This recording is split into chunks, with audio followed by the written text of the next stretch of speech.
നമ്മുടെയൊക്കെ വീടുകളിലെ പണ്ടൊക്കെ നമ്മുടെ കാർന്നവന്മാർ, നമ്മുടെ ഉപ്പ ഉമ്മ വല്ലുപ്പ വല്ലുമ്മയൊക്കെ നമ്മുടെ മക്കളെ, അതായത് നമ്മളെയൊക്കെ ഉറക്കാൻ വേണ്ടി തൊട്ടിലിൽ ആട്ടുന്ന സമയത്ത് പാടുന്ന ഹസ്ബി റബ്ബി ജല്ലല്ല. ഇന്ന് ആരുണ്ടത് പാടുന്നത്? ഉണ്ടാകാട്ടോ, ഉണ്ടാവാം, പക്ഷേ വളരെയധികം വിരളമായി പോയി.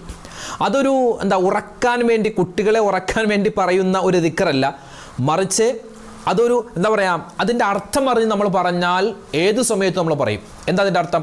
ഹസ്ബി റബ്ബി ജല്ലല്ലാ, അല്ലേ? അല്ലാഹുവേ എനിക്ക് നീ മതി. ഹസ്ബി റബ്ബി, എൻ്റെ റബ്ബ് എനിക്ക് മതിയായവനാണ്.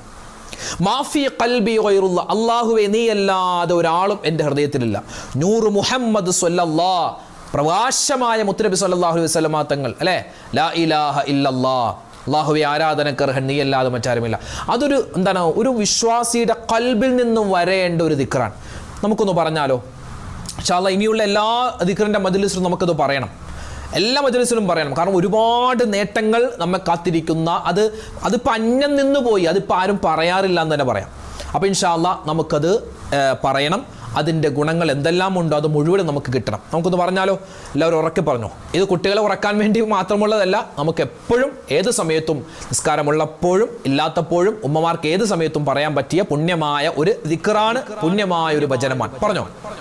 ഹസ്ബി റബ്ബി ജല്ലല്ലാഹ് മാ ഫീ ഖൽബി ഗൈറുല്ലാഹ് നൂറ് മുഹമ്മദ് സ്വല്ലല്ലാഹ് ലാ ഇലാഹ ഇല്ലല്ലാഹ് ഹസ്ബി റബ്ബി ജല്ലല്ലാഹ് മാ ഫീ ഖൽബി ഗൈറുല്ലാഹ് നൂറ് മുഹമ്മദ് സ്വല്ലല്ലാഹ് ലാ ഇലാഹ ഇല്ലല്ലാഹ് ഹസ്ബി റബ്ബി ജല്ലല്ലാഹ് മാ ഫീ ഖൽബി ഗൈറുല്ലാഹ് നൂറ് മുഹമ്മദ് സ്വല്ലല്ലാഹ് ലാ ഇലാഹ ഇല്ലല്ലാഹ് ഹസ്ബി റബ്ബി ജല്ലല്ലാഹ് മാ ഫീ ഖൽബി ഗൈറുല്ലാഹ് നൂറ് മുഹമ്മദ് സ്വല്ലല്ലാഹ് ലാ ഇലാഹ